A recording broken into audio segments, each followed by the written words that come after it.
Once upon a time, there was a Chinese farmer who lost a horse, ran away. And all the neighbors came around that evening and said, "That's too bad." And he said, "Maybe." The next day, the horse came back and brought 7 wild horses with it. And all the neighbors came around and said, "Why, that's great, isn't it?" And he said, "Maybe." The next day, his son was attempting to tame one of these horses and was riding it and was thrown and broke his leg.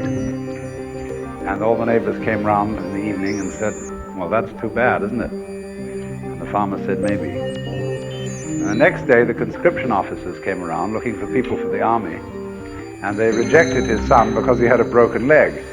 And all the neighbors came round that evening and said, "Isn't that wonderful?" And he said, "Maybe."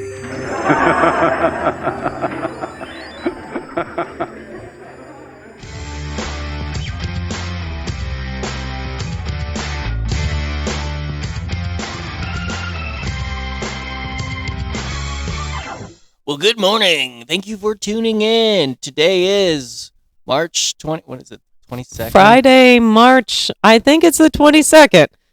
2024, Auto Domini, the year our Lord. And this, with great pleasure, we present to you Zen Farmer, our grassroots recovery podcast. My name is Kurt Moore. My name is Jenn Henry. Hello.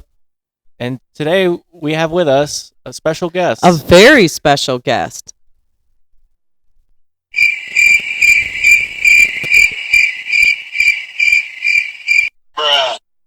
Just kidding. There's no one here with us today. No, just us. You guys are stuck with Kurt and Jenn. Oh boy. Well, that's okay. We enjoy each other's company, but it's nice to just not be talking all the time. It is. It takes the pressure off a little bit. And of course, we just love hearing about other people's experience in their recovery and being able to learn and develop a new appreciation for different pathways. You know, everybody goes through this a little bit differently. And I think what kept me away from recovery for so long was thinking that I had to get shoehorned into some kind of a program that I simply didn't gel with. Although throughout the years, I did develop a little program that worked for me, and happy to say it's still working to this day. Absolutely. And I think we, again, embracing all pathways of recovery, figuring out what works for us. And, I'm really grateful that people now individualize this recovery process. It's very personal. And again, not all of us fit in certain little boxes. We're all just people, yo. We are people, and we have a lot of similarities, but we're different in other ways too. And I'm thankful for that. That's how we learn from each other. Yeah. Mm-hmm. Yeah, we certainly have a lot in common, and that's a great place to build relationships and to build trust with people. Well, the symptoms of the disease are the same. The thoughts, the feelings, not being able to manage our emotions. The ways that we handled things in the past, whether that be trauma or stress or anxiety, we all masked it with drugs and alcohol. And then coming into recovery, in early recovery, all that stuff is right on us, all those feelings. It's all in the forefront, all that trauma, and figuring out ways to be able to cope with that. And we all have different ways of doing that. Like Kurt plays music. Yeah. Yeah, that's one of your greatest coping skills. Thank you. Yes. Jenn has kitties. I do have kitties.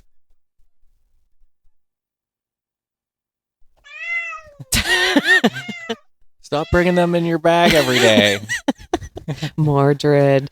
She'll tell me as soon as she walks in the door in the morning, or as soon as I see her, and, "Hey, Jenn, how's it going? I miss my kitties."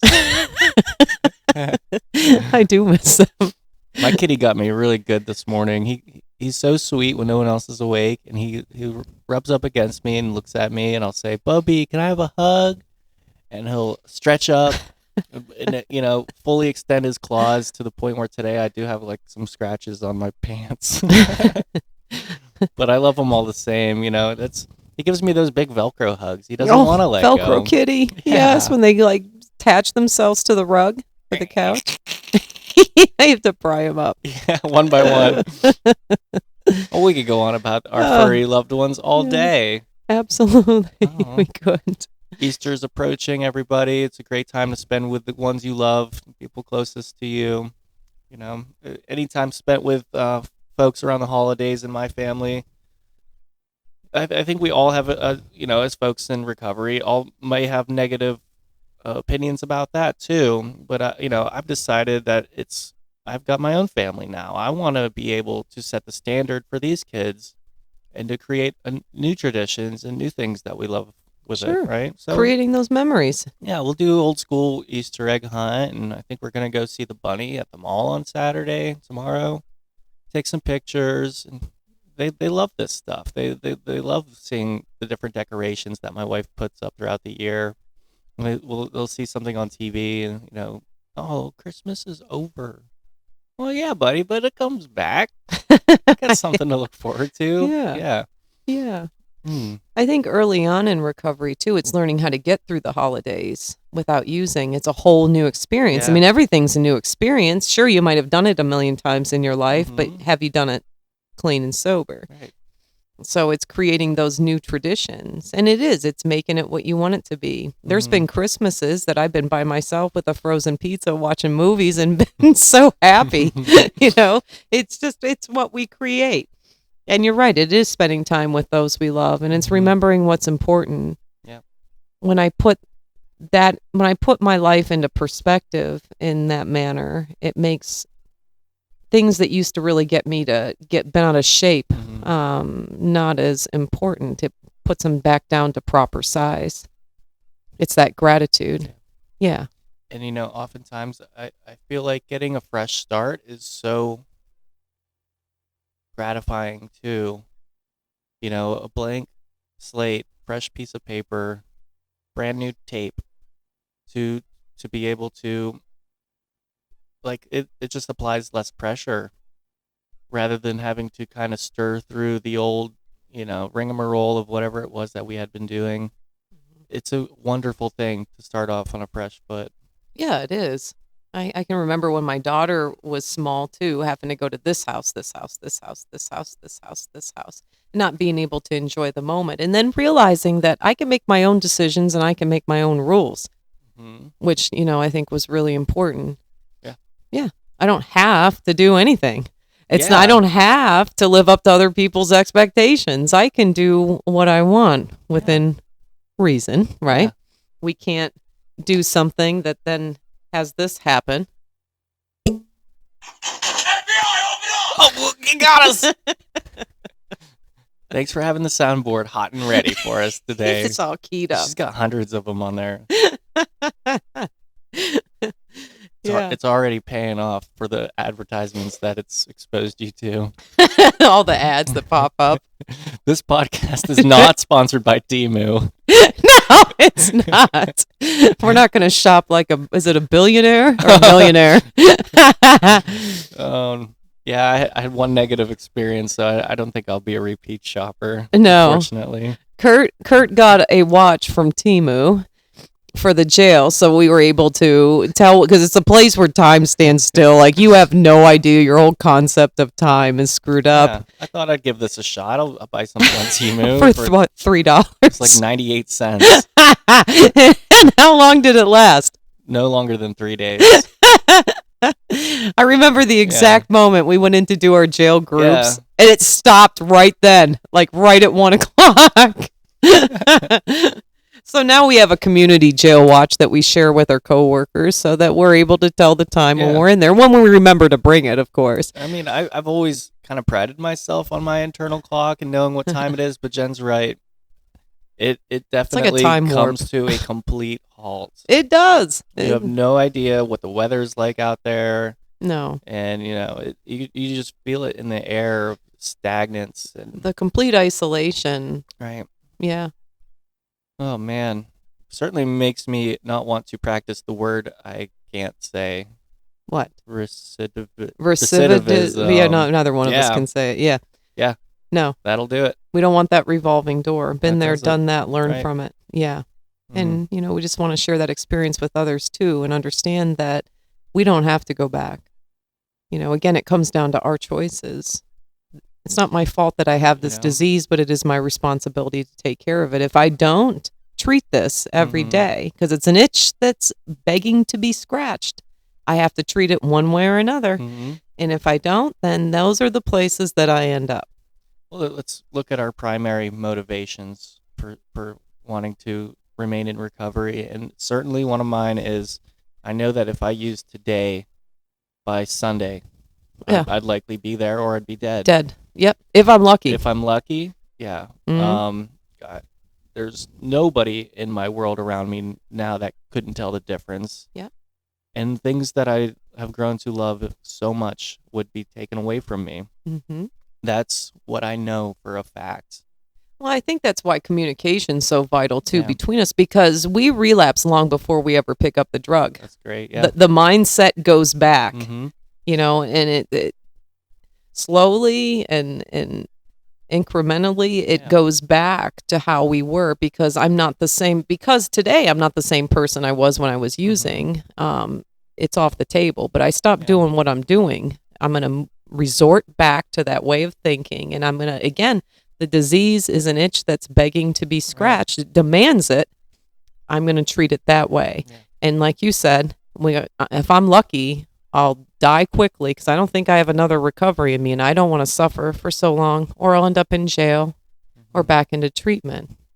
All roads, it all end up in the same place. And it's easy to know these things now and to feel good about our recovery, because we've spent so much time in it, and we've spent so much time with others that have our backs and the support. But I also try to remember what that early recovery was like. Oh, yeah. Although I'm no longer using that drug or that substance, it's still lingering in my body and in my brain. And it's, say like the first couple of weeks or the first months. For some folks, it's up to a year or longer, that it's still had reprogrammed our brains in such a way where it can be difficult to not think about anything else. Sure, and we have a physical reaction to that too. I can remember having trouble sleeping. I remember sweating for like a year and a half. Like my palms would sweat, just covered in sweat all the time, tired, brain fog, just don't feel very good. And like, this is what it feels like to be sober, to be clean. Like, I don't want this, know? But we keep trudging forward. And I think that we forget that sometimes too. Like even people that are entering into treatment, their life isn't very good. That they're not coming to treatment because, things are so great, and having that patience with people as they kind of work things out. I think we tend to take things very personally when people, I think back to myself, entering into recovery, I wasn't the most pleasant person. I can remember being in detox, getting mad because they wouldn't let me smoke cigs when I wanted to, and ripping the phone out of the wall and cursing and screaming at these people, and it's not their fault, and they were so professional, and remembering that, and so that people have patience with us too. We're going through a lot physically, emotionally, mentally, spiritually, and trying to adjust. And again, we tend not to react in the most pleasant of ways sometimes. Well, sure, and I can recall being combative because just being open and transparent and honest was not something I was used to. I was used to defending myself and hiding things, and I got so good at doing that. That's what I felt comfortable with in order to get what I wanted, to get that drug or that drink. And just learning to let go was really difficult. Yeah. Because I wasn't ready to let people in. No, it's a fear. Like we're run on fear. And our emotions, they get on us, and we don't even know how to begin to manage those. So I just would react. I didn't have the ability to take that step back and kind of look at the situation with any kind of logic. It was just an emotional reaction, and any minor inconvenience would set that off. I couldn't deal with anything. I just saw it was like a TikTok the other day. It was this lady, and she's dancing, and it's like, me not being afraid at the crack house or whatever it was, but afraid to go to the grocery store by myself. And I could relate to that. That's that's like how it is. Like I wasn't afraid to go down into the ghetto and buy what I needed. But then you take that drug away, or even when I was using, I was scared to go out in public. Then you take the drug away, and it's trying to learn how to re-engage and establish some sort of quote unquote regular or normal life and to be a functional person, it was terrifying for me. Well, I don't want a normal life. I'm not normal. I don't, and like I had a stereotype of what that looked like. And I would tell myself, like, these people aren't truly happy. These people, It's boring. They're boring. Just an automatic machine gun full of projection firing at everything I saw. Yeah. And again, in an attempt to resist it. Because yes, you better stop resisting. Stop resisting. Simply, folks, because that was the drug still in my brain, being as insidious as it is. It is saying, insidious. Kurt, why would you want to behave like that? Yeah. You know what I mean? Like, in an effort to pull me back in. Yeah, I can remember my early life. Like when I got married when I was barely 20 years old, and trying to fit into that box. Like, okay, I'll be happy if I get this. If I get the house, I have the golden retriever, I have the white picket fence, I have a job, I have the cars, I have the money in the savings account. And then realizing that none of that made me happy because it's not really who I am. Not saying there's anything wrong with those things, but I was trying to fix my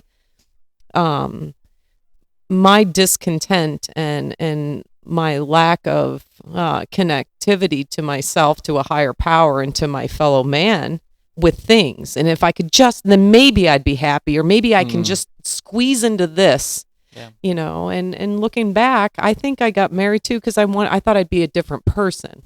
I wanted to be anybody but me. And like Leah had touched on that, I could relate to that so much. I would have traded places with anybody, so I thought I could reinvent myself and then maybe I'd be happy. And then that backfired and that resulted in, years of drug abuse and not realizing too, because I abstained from that, in that couple year period, not understanding prior to that, because I was a teenager, that I was an addict. I didn't understand that. I thought this is just what kids do. Yeah. They didn't use, like, not all my friends used, some of them did, used like I did or drank like I did. I can remember the first time I had access to enough alcohol to get drunk, I blacked out. I thought that was normal. That's just not regular behavior. So I think we're always looking for something outside of ourselves to fix us. And then when that doesn't work, we just go completely the other direction. At least that was my experience. And then the self-destruction. And then we find recovery. And then we start to understand these things as we find more and more of ourselves. And we grow and evolve past that point and we connect to others. And then we find that, it was in me the whole time. I just didn't know how to find it. I'm starting to think now that working as a bartender all that time, about 12 years, that I was like with the right crowd and people that were like me. But of course you see it on a huge spectrum. And I've lent myself to believe recently that like the hardcore alcoholics are not the ones that you see every day at the bar.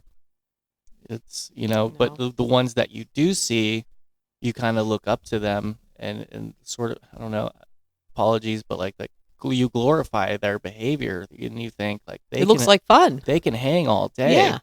And I would develop such an envy to those people, because not only was I working and, I couldn't enjoy myself like that. So on those days off that I had, that's what I wanted to do, was hang out tough and just post up all day. I never watched sports in my life until those days off, and I would sit and watch a baseball game or spend hours there. So you were trying to fit into that lifestyle, Absolutely. thinking that's what fix you. I looked up to and think, well, that I could do that manageably.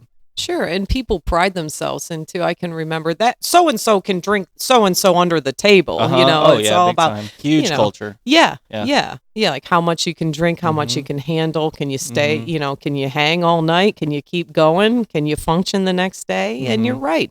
I think the progression of the disease too. We get to the end stages and we're isolated. So those people that are probably in end stages of alcoholism, they're drinking at home.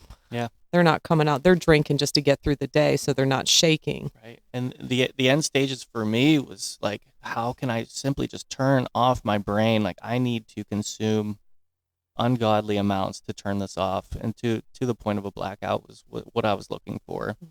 And mixing it with other drugs, uppers and downers, that I would say that both were my favorite at the same time, because that really did a number on, I used to say it was like ironing the wrinkles in my brain. I just don't want to feel anything. I don't want to think anything. And then I'd wake up the next morning and say, wow, that was pretty effective. 'Cause I don't remember how I got home or how I got back into this bed. And sure enough, I'd see whatever beer can was next to my bed, and Jen, I would start there. Mm-hmm. I would finish off what was on the nightstand and then start all over again. Yep. But, and for some reason that was so okay, because those around me weren't either, we expect people to notice this, but I don't think anybody's going to call me out for that. And that occurred to me later. So I would continue, and it would increase, it'd get worse, and I would set limits for myself. A 6-pack before I had to leave the house was probably enough. And by the time I was done with my shift, I could feel it coming off again. Mm-hmm. And I wouldn't always be able to complete my shift. I'd probably have one or two. Yeah. Just to fight off those urges and Yeah. the shakes and what have you. But it was towards the end, in the last couple of years, it was coupled with other drugs. And, that's when I realized now how much pain I was in. But it's so difficult to see that about when you're using. No, you don't see it. That just becomes our Mhm. norm. And I have to have this to Resistant. be able to function. Yeah. And the increased tolerance. And, I was spending a lot of money on a daily basis just to feel quote unquote normal. Like I was to the point where my tolerance was so high, I wasn't getting high anymore. I mean, when I first would inject it, I would feel a rush. And then, depending on what I was using, because I was addicted to opiates. But yeah, and then the sickness starts to come on. I need more. So like you're using just to function to be able to get to the point where you can find more before the withdrawal hits, and lacking the discipline to carry some over for the next morning. So you wake up sick and the desperation kicks in, and it's this vicious cycle. And it's not just a physical addiction either. I think that's like almost like the chase is like a pleasant distraction from what's going on inside, because I'm not dealing with anything, and my life is getting progressively worse as I'm avoiding every problem I have. I mean, I've said it before. I can remember having a garbage bag full of mail, garbage bag full. I wouldn't even open mail. I certainly wasn't paying bills. I got to the point where I wasn't able to hold on to a job. I mean, I was a functional, I say that in quotes, addict for a long time. Like people didn't know. Like I still went to work. I was somewhat functional. I still had some money, I wasn't resorting to what I had to resort to later on to feed my addiction. But, that progression is always there. It gets to a point where you cross that line, and we're always trying to get back to the beginning. Like I just want to be able to use, and not blow up my life. And we're always like trying to get back to that. And there is no going backwards. It just gets progressively worse until we get to, the jumping off place. Am I going to die like this, or am I going to try something different? And I can remember standing in front of the judge getting sentenced, and I felt this actual weight lift off my shoulders. Like, I don't know if that was the moment that I surrendered. I don't know exactly what happened, but I knew it was over, and though we're never completely safe, that I think was my moment of surrender. Like, and then you're sitting in jail and you have nothing to do but think about how the hell did I get here? Like, that is not anybody's dream. When I was a little kid, it wasn't, I want to grow up to be a heroin addict and go to jail, and hurt everybody around me. No, it's definitely not in the cards. No. And like, I can remember like in health class, and you learn about these kinds of things. And like, there was an interest in drugs, but that we'd talk about different things, and I'd say, oh, I could never, even at a young age, never would want to do that to myself. So, and I look at it now like this is that exposure that I wanted to those substances, and it is to work with it and to work with people who I can connect with on that basis. So in the long run, I am thankful to have lived through that. Absolutely. And I apologize to those that I hurt in the meantime. And, I will owe my life to trying to make it up for what I did. But now I'm so grateful to be in a position that I can sit across from somebody and listen to them and hear them and connect with them and say, me too. Too. It is truly one of the most beautiful things. It is. It I'm makes so it all thankful. worth it. So without that experience, I don't know what, and we think about all the forks in the road along our lives where things could have gone different and how things could have been different. But, had I completed that degree in college, that when I dropped out, I wouldn't have this beautiful family that I have now. And, it takes a lot of self-discipline and learning and appreciation to realize, yesterday was yesterday. Tomorrow's going to come, but what about right now where we're at? Mm-hmm. And to block out all those other forks in the road and just appreciate where we're at. Jen, one of our awesome brothers from the All Recovery meetings recommended a book called The Miracle of Mindfulness Yes. by Thich Nhat Hanh. And although I've only read the first chapter, I've immediately gravitated towards it. And he discusses with his friend, talking about washing dishes. And why do you wash the dishes? There's only two ways to do it. Are you washing them because you want to clean the dishes, or are you washing them to wash the dishes? Because if you're washing them just to clean them, to have them clean, you're going to kind of just mull through it. Just get it done. Just to get it done. But if you can enjoy the moment of Mhm. simply washing the dishes and be there for that, Be present. I'm like, homie, Yes. I love this. Yeah. Put some music on. Mhm. I dance while I'm doing the dishes. Not all the time. Some days when it's pile up from a teenager's room, I get a little upset. But yeah, I think it's appreciating the moments. Like, I'm able to do this, and then really connecting and thinking, holy cow! I thought about this morning. Like, I live in this house. I pay the bills here. Me. Yeah. I take care of what I need to take care of. Me. Me. You, Jen. Me. That blows my mind still. I'm like, I'm doing this. Like, I have lights because I pay the bills and all. It just blows my mind. Me. I'm doing this. Yes. Yes. Congratulations, Jen Henry. You are today's winner of Killing It, Doing Life on Life's Terms. Yeah, we're all doing it, but it's appreciating those small Mhm. things, remembering what my life used to be like, and Yeah. not just when I was using, but even in periods in my recovery. Some things, like, life is life. We go through certain things, and I'm grateful for all those experiences again, because it taught me a lot about myself, and understanding why I do certain things or why I put myself in certain situations, and being able to grow through that and heal parts of myself. Yeah. So again, it's that gratitude, but then to have peace in my life, because again, life is life. Through periods of my recovery, I didn't really have peace, and looking at that and appreciating those moments. Like, it's really, my life is so good, but it's always been good.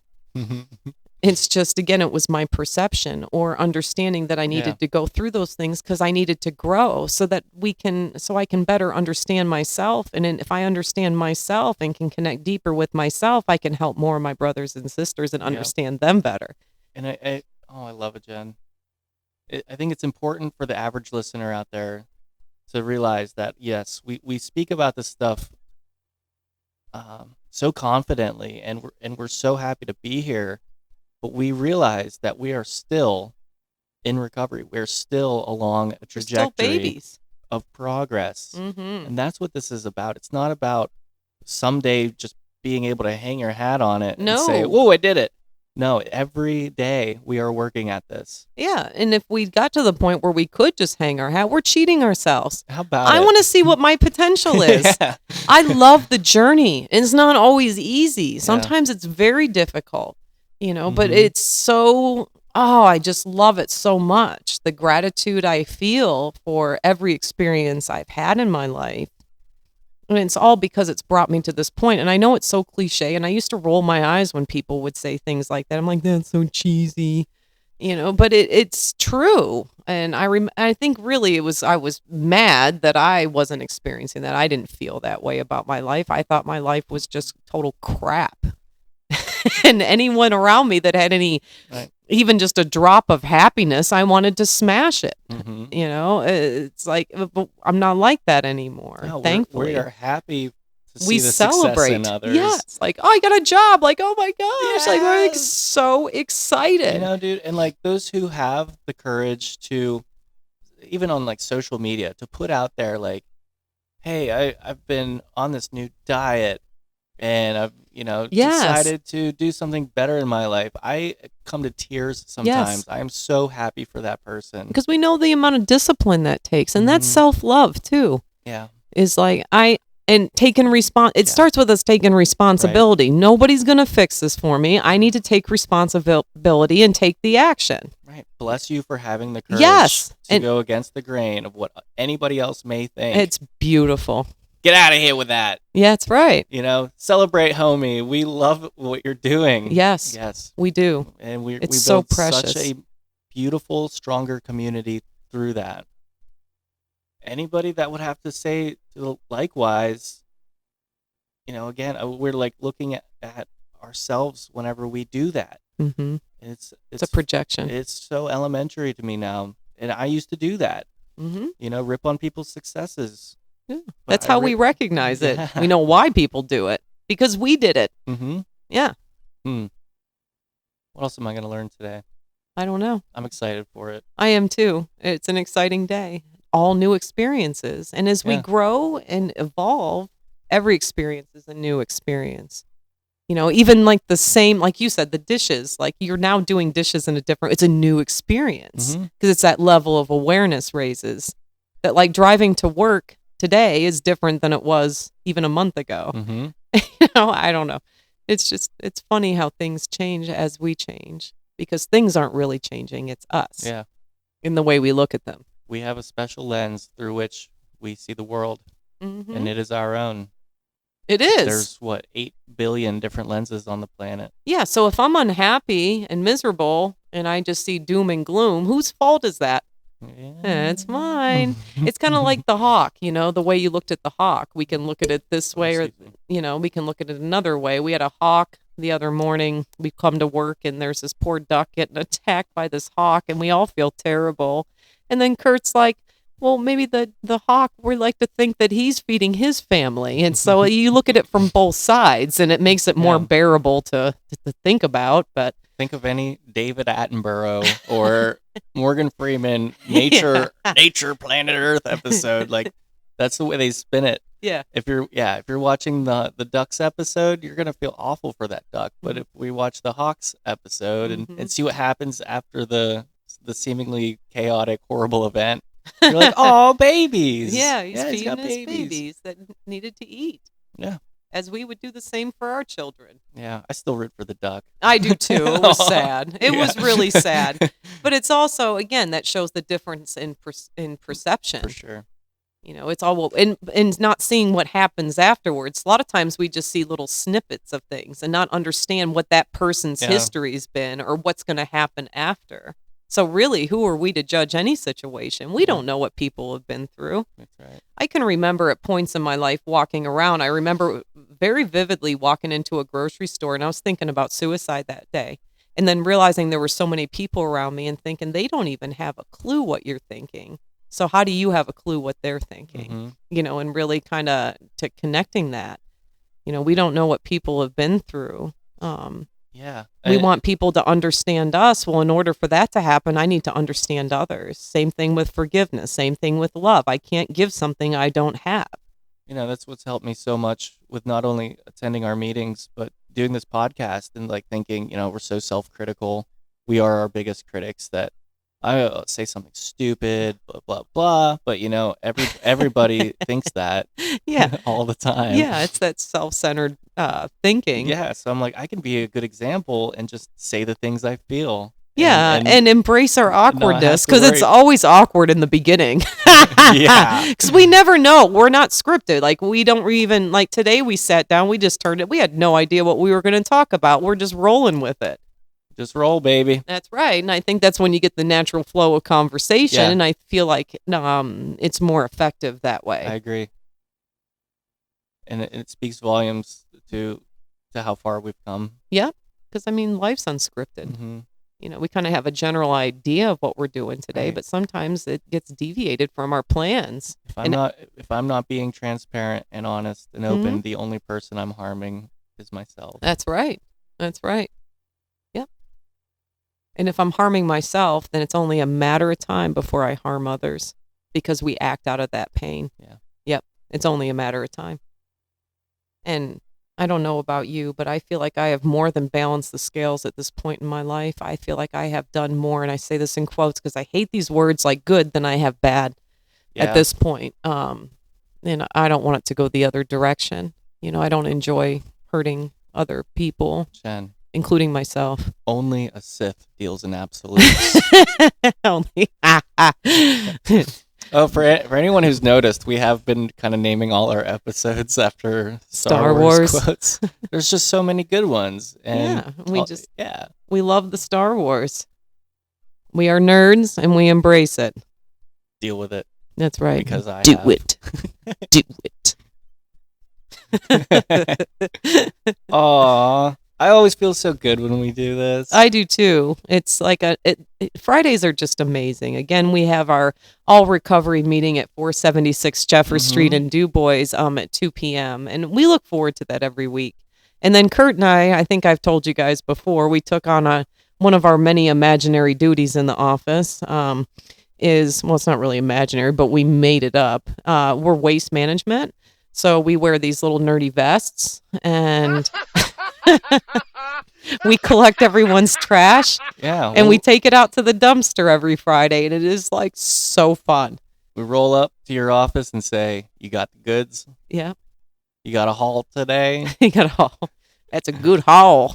and everyone appreciates it. And they'll say, "Thank you." And of course, we say, "Thank you." Yeah, because it's fun. It gives us something awesome to do. Yeah, Look we can act forward like to. idiots. It's so fun. And then the pile of garbage just keeps getting bigger and bigger and bigger. And I'm like, "Oh, look Yeah. at it." Yeah. So it gets more challenging taking it out. Yeah, and of course we have other helpers Yes, that love step to up to join the in plate. too, and we're happy to have them. And a shout out to our waste management supervisor, Woo-woo! Laura Thompson. Doing Woo! a heck of a job. She got her certificate 2 weeks ago. She did. She got the. Congratulations, She Laura. didn't even know nor want the promotion. We just bestowed it upon her. Yeah, I mean, we work in such an awesome place with the amazing It really people. is, and with all the different programs and activities happening, I'd like to add the Spring into Recovery event, Mm-hmm. Friday, April 12th, from 12 p.m. to 4 p.m. I think it starts at 11, or is it noon? I Oh, can't remember. I think I said the same thing last time. Yeah, we'll put the information in the description. We definitely said that the last did. time. Well, listen, yeah, it's an awesome time because we get to meet people like ourselves, other service providers in our area, get some swag bag stuff going on. Yeah, and we'll be having our all recovery meeting at the DuBois Mall that day. Yeah, come in and meet us and just say hi, and we'll be happy to talk about anything, guys. Anything. Especially Star Wars. Star Wars, video games, music. Yeah. Yeah. I have it on my list. Something really exciting that I think we'll be happy to provide, but I don't want to spoil it on this episode. On next Friday, when we do our next one, I'll tell you about our little surprise that we have planned for the Spring into Recovery event. And Jen knows just how cringy I think it is. It's cringy yet amazing. Cute. Yeah, it is so cute and so fun. It'll be fun. Yes. Well, guys, once again, thank you for tuning in to Zen Farmer, our grassroots recovery podcast. Yes. Have a wonderful weekend, Yeah. and we look forward to talking with you guys soon. All right. Love you. Bye-bye. Love you. Bye.